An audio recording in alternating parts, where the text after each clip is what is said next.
मधुपुर और जादवपुर पास पास के दो गांव हैं। नदी दोनों गांव को अलग करती है। एक समय था जब दोनों गांव के लोग मिलजुल कर काम करते थे, एक दूसरे का सहारा करते थे। लेकिन बुढ़िया के श्राप से मधुपुर गांव में साल भर ठंड रहती है और जादवपुर गांव में साल भर गर्मी पड़ती है। इसके कारण दोनों गांव में अजीब अजीब घटनाएं होने लगी।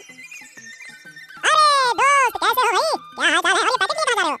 हाँ, अच्छा ही हो, और क्या खराब रहूंगा क्या? अरे भाई, साल भर गांव में गर्मी हो तो कैसे रह सकते हैं? खेती बाड़ी भी ठीक से नहीं होती है। अच्छा सुनो, एक काम कर सकते हो दोस्त, हमें ऐसे फसलों की खेती करनी होगी जो सर्दी गर्मी हर मौसम में फले। देखता हूँ, तू तो टमाटर के पौधे लगाने जा रहा है? हाँ और क्या? अरे मैंने सोचा सर्दी में टमाटर की पैदावार अच्छी होती है तो टमाटर लगाकर देखता हूँ, शायद पैदावार अच्छी हो जाए तो मजा आ जाएगा। क्यों?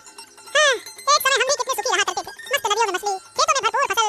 अरे अब वो सब कुछ कहाँ, कुछ भी नहीं रहा। अरे मित्र, काश वो दिन फिर लौट आते तो कितना अच्छा होता। और नहीं तो क्या, बुढ़िया के श्राप से ही तो ऐसा हुआ है। लेकिन ये बताओ, बुढ़िया का घर तो यादवपुर में है, फिर उसने श्राप मधुपुर को क्यों दिया? अपने गांव को श्राप क्यों दिया, ये समझ नहीं आया। अरे बात ये है कि बुढ़िया की बेटी ने मधुपुर गांव के रमेश बाबू के भाई से शादी करनी थी। अब रमेश बाबू ने वो शादी कभी मानी नहीं, और इधर यादवपुर का रतन मियां रमेश के कहने पर बुढ़िया की बेटी को मार देता। तो क्या है कि बुढ़िया की बेटी जब मरती है तो वो किसी की पत्नी थी, किसकी? रमेश बाबू के बेटे की। तो रमेश बाबू का बेटा भी आत्महत्या कर लेता है। तभी से एक गांव में ठंड और एक गांव में भीषण गर्मी पड़ती है। बस सिर्फ वही बुढ़िया इस श्राप से दोनों गांवों को मुक्त कर सकती है। तो हमें बुढ़िया के पास जाकर विनती करनी चाहिए ताकि वो श्राप से सबको मुक्त कर दे। हलवा है क्या? मुझको नहीं लगता कि हमारी विनती का उस पर कोई असर पड़ेगा। अरे बहुत जिद्दी है जिद्दी, अगर उसने श्राप नहीं हटाया तो जब तक दुनिया रहेगी ये दोनों गांव का यही हाल रहने वाला है। अरे ये हाल वो हाल छोड़ो, चलो दोस्त, मैं जाता हूँ खेत में, धूप चढ़ गई तो पौधे लगा नहीं पाऊंगा। चलो भाई, राम राम। हाँ, और मैं जाता हूँ तेरे गांव का बाजार करने, वहाँ तो सर्दियों की सब्जियां मिल जाती है ना। चल भाई, राम राम। हाँ ठीक है, राम राम। यादवपुर गांव में रहती है बुढ़िया। बेटी दामाद की जिंदगी में दुर्घटना घटने के बाद से वो अकेली झोपड़ी में रहती है। ठीक 20 साल पहले वो घटना घटी थी, तभी से एक गांव में ठंड और एक गांव में गर्मी बनी हुई है। जैसे इस नदी की मछलियां खत्म हो गई, वैसे ही दोनों गांव के लोग भी खत्म हो जाएंगे। मैं जीते जी ये सब देखना चाहती हूँ। क्या बुढ़िया, ये नदी के किनारे अकेले क्या कर रही हो? बेटी का दुख अभी तक भुला नहीं पाई हो क्या? अरे भाई, अब तो दोनों गांवों को श्राप से मुक्त कर दो। तूने ही मेरी बेटी को 20 साल पहले मार डाला था, तुझसे अब तक खत्म नहीं कर पाई, यही मेरा सबसे बड़ा दुख है। अरे इतने सालों बाद भी तेरी इज्जत देखकर हैरान होते। अरे भाई, जो होना था सो हो गया, अब तो तू दोनों गांव के लोगों को चैन से जीने दे। इस नदी को देख, नदी का एक किनारा गर्म और एक किनारा ठंडा है। इसी वजह से इस नदी में कोई मछली नहीं बची। जैसे इस नदी में मछली नहीं है, वैसे ही एक दिन दोनों गांव के लोग खत्म हो जाएंगे। अरे ओ बुढ़िया, ये तो ज्यादा अच्छे नहीं होते हैं। अगर तूने ज्यादा बढ़ा चढ़ा कर किया ना तो तेरे बेटे की तरह तेरा भी ऊपर का टिकट काट दूंगा। भेज दे, तुझे किसने रोका है? मुझे ऊपर भेज देगा तो मैं अपनी बेटी के पास रह पाऊंगी। 20 साल से हम तेरे श्राप में जी रहे हैं, अब मैं कुछ ऐसा करूंगा कि तू श्राप मुक्त करने को मजबूर हो जाएगी।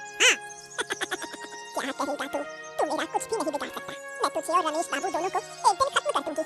अरे बुढ़िया, तू पागल हो गई है क्या? ठंड और गर्मी की वजह से दोनों गांव में खेती ठीक से नहीं हो रही, जिसके कारण अमीर लोग भी गरीब हो गए हैं। इस बीच भीषण ठंड में राहुल का परिवार बहुत कष्ट में है। इतनी ठंड है कि अब और सहा नहीं जा रहा। देखना, एक दिन ठंड से जमकर मर जाएंगे हम। क्यों ना हम इस गांव को छोड़कर कहीं और चले जाएं, जहां सामान्य तरह से जी सके। अरे कहाँ जाएंगे मिनती, हम कहीं और गए ना तो हमें भीख मांग कर जीना पड़ेगा, ये भी सोच लो। कुछ दिन बाद यहाँ भी हमें भीख मांग कर जीना पड़ेगा। भीषण ठंड में खेती भी ठीक से नहीं हो रही। अरे अब मैं क्या सोच रहा हूँ कि कोई छोटा मोटा काम शुरू कर दो। खेती से क्या है कि अब जिंदगी चल नहीं रही है, और इस ठंड में तो रात में नींद भी नहीं आती है। इस श्राप से छुटकारा पाने का कोई उपाय नहीं है क्या? अब और नहीं सहा जा रहा, हमारे पास ठंड से गर्म कपड़े भी नहीं है, रात भर ठंड से नींद उड़ जाती है। अरे वही यादवपुर गांव की बुढ़िया है इस श्राप के पीछे, सिर्फ वही चाहे तो दोनों गांव को श्राप से मुक्त कर सकती है। अगर वो मर गई तो क्या होगा? क्या होगा क्या? अगर वो मर गई तो कभी भी ये दोनों गांव श्राप से मुक्त नहीं हो पाएंगे। वो बूढ़ी औरत बिल्कुल ठीक नहीं है, उसी की वजह से दोनों गांव के लोग मरने की कगार पर हैं। हाँ, उसके दिल में वैसे बहुत दुख है, उसी दुख के कारण उसने ऐसा किया है। दुख है तो क्या पूरे दो गांव को इस तरह कष्ट देगी? लोग दिन प्रतिदिन कष्ट झेल रहे हैं और वो बुढ़िया बैठकर देख रही है। मैं क्या कहता हूँ, हम सबको ना मिलकर उसे समझाना होगा। उस गांव में मेरा एक दोस्त किरण है, उससे बात करके किसी दिन बुढ़िया के पास चलना होगा। क्या कहती हो? जितनी जल्दी हो सके कोई रास्ता निकालो, वरना अब सहा नहीं जा रहा। हाँ चलो, देखता हूँ क्या कर सकता हूँ। मधुपुर गांव के रमेश बाबू बहुत अमीर और घमंडी हैं। उनका इकलौता भाई 20 साल पहले आत्महत्या कर गया था। फिर भी रमेश बाबू का अहंकार एक उंगली भर भी कम नहीं हुआ। 20 साल बाद मुझे क्यों बुलाया? मेरे गांव में गर्मी इतनी है कि सहन करना मुश्किल है, और आपके गांव आओ तो सर्दी इतनी है कि लगता है कि आदमी कुल्फी बन जाएगा। जिंदगी बिल्कुल तंग हो गई है। वही तो 20 साल पहले जो किया था वही काम फिर से करना होगा। अब मुझे क्या करना होगा? इस बोतल में एक तरह का जहर है, इस जहर को किसी भी तरह से बूढ़ी को चढ़ाना होगा। क्या बात कर रहे हो? अरे बूढ़ी को मार दोगे तो ये दोनों गांव कभी भी इस श्राप से मुक्त नहीं हो पाएंगे। दिमाग तो ठीक है ना? ये जहर मैंने एक साधु बाबा से लिया है। साधु बाबा ने बताया कि दोनों गांव को अभिशाप से मुक्त करने का एक ही तरीका है, उस जहर से बूढ़ी को मारना। क्या बात कर रहे हो? ठीक है, अगर ऐसा है तो मैं ये काम कर दूंगा, पर हाँ, पैसे ज्यादा चाहिए होंगे। पिछली बार मैंने कम पैसे लेकर काम किया था, अब वैसा नहीं चलेगा। 20 साल हो गए, 20 साल में हर चीज के दाम बढ़ गए, मेरा भी। हाँ, पिछली बार मेरा मन बिल्कुल ठीक नहीं था, तुम जानते हो, मेरा इकलौता भाई खो दिया था मैंने। हाँ पता है। अगर बूढ़ी को मारने के बाद भी गांव वाले अभिशाप से मुक्त नहीं हुए तो क्या करेंगे हम? ये आप सोचकर बताइए। अरे सोचने की जरूरत नहीं है, साधु बाबा ने कहा है तो काम पूरा होगा। चलो अच्छा है अगर काम हो जाए। 20 वर्षों से हम कष्ट सह रहे हैं, बहुत से लोग तो शहर चले गए हैं, और हमने भी सोचा था कि गांव छोड़ देंगे, पर इतनी संपत्ति छोड़कर कैसे जा सकते हैं? अरे काहे की संपत्ति? क्या है संपत्ति? यहाँ जमीन में तो फसल होती ही नहीं है। हमारे गांव में इतनी गर्मी है कि पानी डालते ही सूख जाए। जो होता है वही बहुत कम होता है। हमारे तरफ भी तो वही हाल है, सर्दी के कारण कोई फसल ही नहीं होती है। चलिए लाइए, दीजिए वो बोतल, मैं मौका पाकर बूढ़ी को जहर खिला दूंगा। राहुल और किरण ने एक दिन मिलकर बात की, पर बूढ़ी उन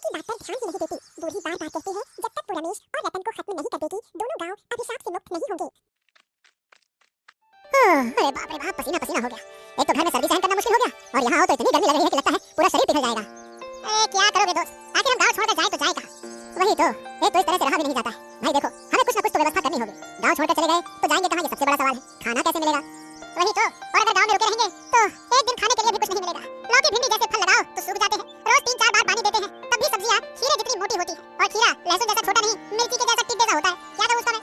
अच्छा तुझे पता है, कुछ दिन पहले मैंने टमाटर लगाए थे। अरे जब मैं पौधे लेकर जा रहा था तो रास्ते में मिला तो था तुझसे, सारे पौधे मर गए। जब बहुत ठंड पड़ती है तो सब्जियों के पेड़ मर जाते हैं, उनको भी ठंड लग जाती है। वही तो, अरे भाई देखो, मैं क्या कहता हूं कि हमें कुछ ना कुछ तो करना होगा। नदी किनारे हमारी जो जमीन है वहां सब्जी उगानी चाहिए। नदी का पानी ठंडा और गर्म पानी मिलाकर फसल के पास देंगे, फिर देखते हैं क्या होता है। अरे ऐसा करने से अच्छा क्या होगा बता? इतनी मेहनत करेंगे क्या होगा? क्या हम ऐसा कर पाएंगे बता? अच्छा अब यार कर पाए ना कर पाए, लेकिन जीने के लिए करना तो पड़ेगा। अच्छा ये बता, ये बूढ़ी इतना जिद क्यों करती है? मतलब हमने कितना समझाया पर वो मानती क्यों नहीं है? अरे सच कहूं तो बूढ़ी को दोष देना मुश्किल है। बूढ़ी की जगह खुद को रखकर देखो एक बार, वो अपनी बेटी की हत्या का बदला चाहती है। ओहो, जब इतने वर्षों में हत्यारे को सजा नहीं मिली तो लगता नहीं है कि आगे मिलेगी। वही तो, हम भी यही सोचते हैं। हाँ, अब तो लगता है कि शायद हम कभी अभिशाप से मुक्ति नहीं हो पाएंगे। कुछ ही दिनों में कई दिन बीत गए। रतन मौका तलाश रहा है कि बूढ़ी को जहर देकर मार दे। दूसरी ओर बूढ़ी अपनी बेटी के हत्यारे का हिसाब करने को आतुर है। अरे बूढ़ी, मुझे भी खाना दोगे क्या? तू फिर आ गया, इस बार मैं तुझे ही खत्म कर दूंगी। तेरी मौत का समय आ गया है, मौत के लिए तैयार हो जा। अरे तो फिर से बकवास कर रही है। सच कहूं तो उम्र हो गई है, दिमाग ठीक नहीं रहता तेरा। मेरा दिमाग बिल्कुल सही है, मैं तुम दोनों को खत्म कर दूंगी। अगर ना कर सकी तो ये दोनों गांव जला दूंगी। अरे उससे पहले तेरी हालत खराब कर दूंगा, तुझे मारकर सबको अभिशाप से मुक्त कर दूंगा। हां, फालतू की बात मत कर। तेरे हाथ में बोतल है क्या? दे, मैं पी लूं। अगर ये जहर पी लूं दोनों गांव जल जाएंगे। अरे बूढ़ी, तेरी बातों पर मैं भरोसा नहीं करता, तू झूठ बोल रही है। अगर मैं झूठ बोल रही हूं तो दे जहर, मैं पी लूंगी। रमेश बाबू ने एक साधु बाबा से ये जहर लिया, अगर तुम्हें ये जहर खिला दिया तो दोनों गांव के लोग आजाद हो जाएंगे। मेरी बेटी को मारने के बाद भी रमेश को चैन नहीं मिला और अब वो मुझे मारना चाहता है। मैं किसी को नहीं छोड़ूंगी। तू बड़ी-बड़ी बातें करती है, अगर तू कर पाती तो 20 साल में कर लेती ना। ऊपर वाले ने मुझे बचा रखा है ताकि मैं तुम दोनों को खत्म कर सकूं।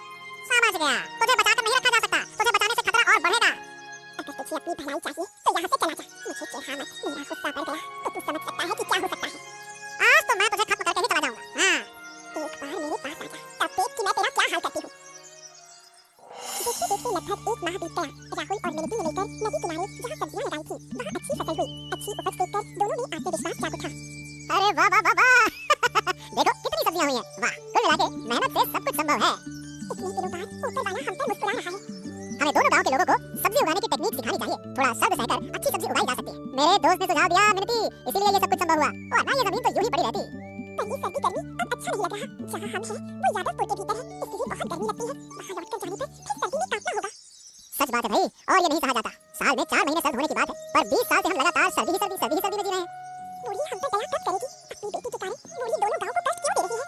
अरे मुझे लगता है कि एक दिन बूढ़ी अपना अभिशाप उठा लेगी। बूढ़ी तो जिंदा रहे या ना रहे, लेकिन ऐसा दिन आएगा जब ये दोनों गांव खाली हो जाएंगे। ऐसा दिन कभी ना आए मिनती। जब हम छोटे थे तब कितनी शांति थी, बहुत से लोग गांव छोड़ चुके हैं। क्या करें, मैं कहती हूँ चलो हम भी चले जाते हैं। मेरे पिता के गांव चलते हैं, तुम वहाँ थोड़ा सा कारोबार करोगी तो हमारा जीवन चल जाएगा।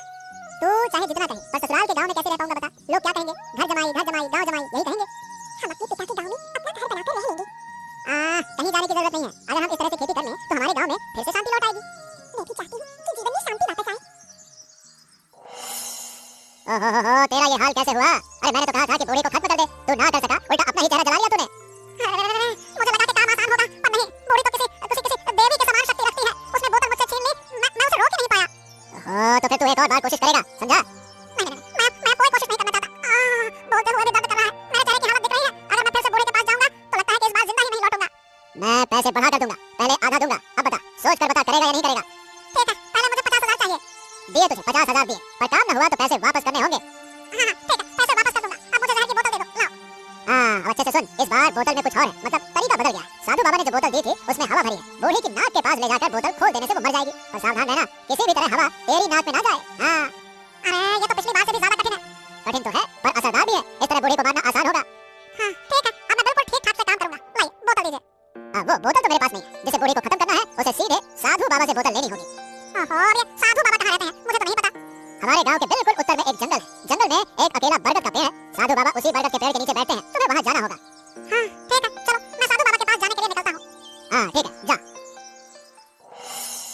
किरण और राहुल दोनों गांव के लोगों के भले की कोशिश करते हैं, फिर भी ज्यादा गर्मी और ठंड में लोग अच्छे से नहीं रह पा रहे हैं। इसलिए दोनों दोस्त मिलकर तय करते हैं कि वो फिर से बुढ़िया से बात करेंगे।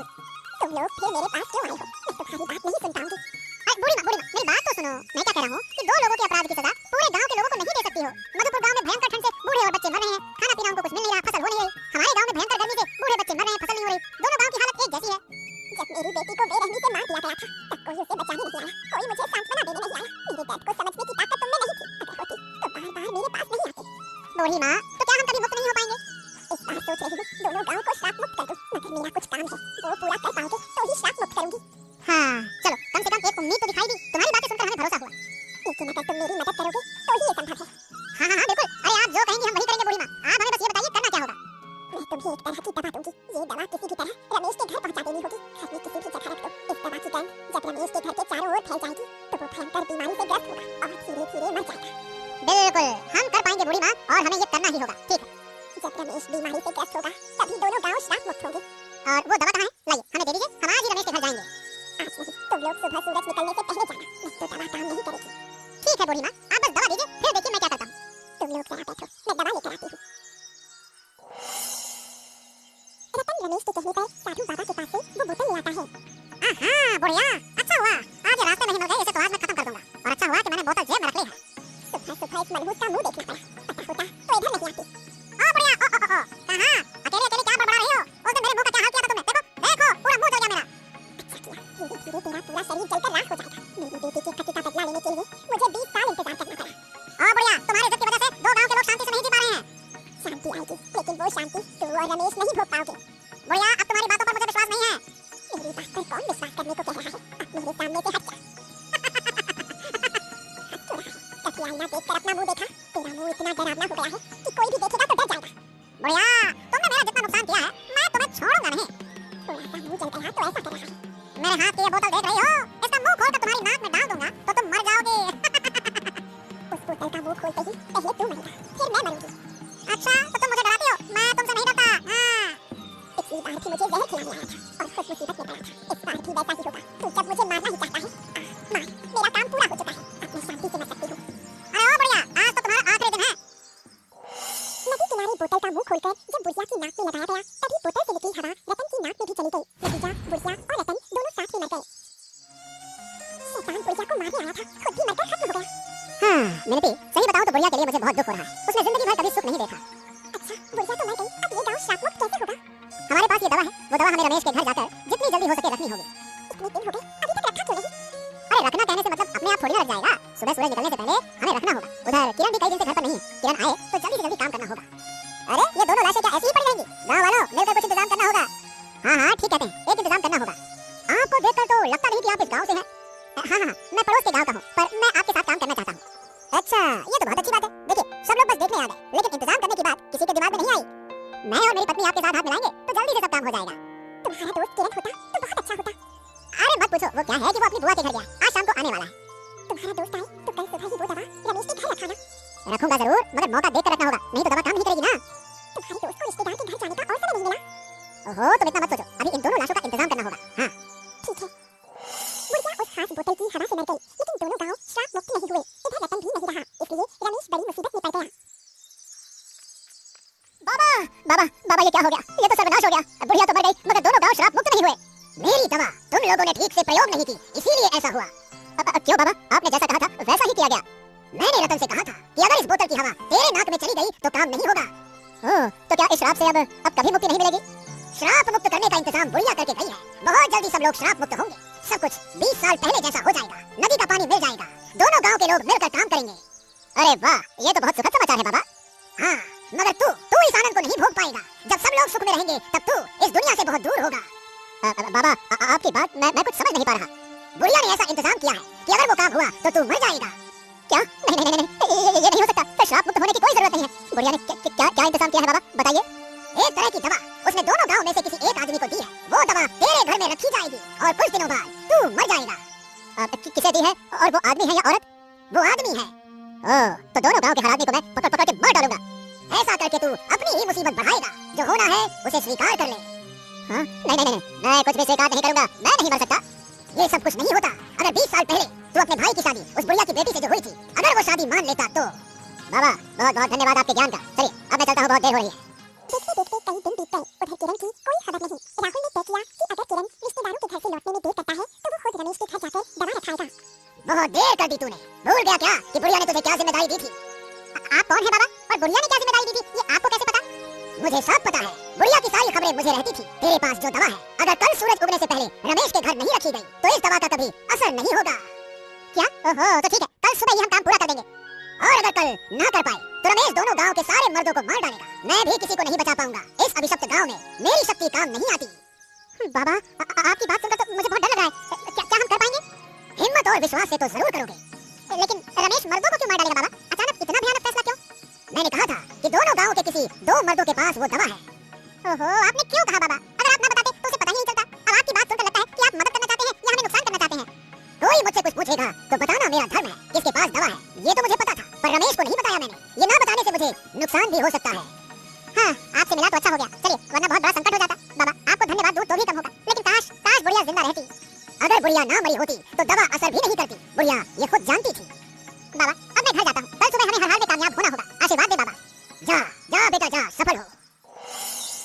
किरण वहाँ से सीधा राहुल के घर गया। दोनों सारी रात सो नहीं पाए। उधर रमेश बिल्कुल हिंसक हो गया था। उसने तय किया था कि 2-3 दिनों में मधुपुर और यादवपुर के सभी पुरुषों को मार डालेगा। ओहो, इतनी रात को यहाँ आना ठीक नहीं होगा। हम थोड़ी देर बाद भी आ सकते थे, समझना। अरे क्या थोड़ी देर बाद आ सकते थे? अगर देर हो जाती तो कुछ भी नहीं हो पाता। हमें याद रखना होगा कि आज ही आखिरी दिन है, समझा? अरे मुझे बहुत डर लग रहा है। अगर हम ना कर पाए तो सब कुछ खत्म हो जाएगा। अरे दोस्त, हमें जरूर करना होगा। चलो, लेकिन ये बता कि रमेश के घर के अंदर हम जाएंगे कैसे? कोई देख लेगा तो अंदर जाने नहीं देगा और फिर सब खत्म। ओहो, सबकी नजरों से बचकर जाना होगा। दोस्त, वो देखो खिड़की खुली है। हम उसी खिड़की से दवा अंदर फेंक देते हैं। क्या कहते हो? अरे अगर ऐसा किया तो दवा का असर नहीं होगा। हाँ, ये बात भी है। दवा घर के अंदर पहुंचानी चाहिए, और नहीं तो असर नहीं करेगी, समझ रहे हो ना? अरे तो ये लो, ऊपर वाले का नाम लेकर मैं दवा फेंकता हूँ। अरे अरे थोड़ा और ऊपर उठाकर। खिड़की बहुत ऊंची है। और हाँ ठीक है दोस्त। खिड़की से दवा डालने के 2 दिन बाद रमेश बीमार होकर मर जाता है। फिर दोनों गांव अभिशाप से मुक्त हो जाते हैं। देखते देखते 1 महीना बीत गया। दोनों गांव के जीवन में शांति लौट आई। जो लोग गांव छोड़कर चले गए थे वो भी वापस आ गए। हाँ ये दृश्य देखकर बहुत शांति मिल रही है दोस्त। 20 साल बाद लोग नदी में स्नान कर रहे हैं। अब तो एक गांव से दूसरे गांव जाने के लिए नदी पार करनी होगी। पहले तो बहुत घूम कर जाना पड़ता था। अरे दोस्त, अब दोनों गांव के लोग मिलकर नदी किनारे एक दिन पिकनिक का आयोजन करें तो मजा आ जाएगा। हाँ, ये तो बहुत अच्छा होगा। मैं अपने गांव वालों को बता दूंगा और मैं अपने गांव वालों को बताऊंगा। तो ये बताओ कब आयोजन करें? अरे सब लोगों से चर्चा करके कोई अच्छा सा एक दिन देखकर कर लेंगे।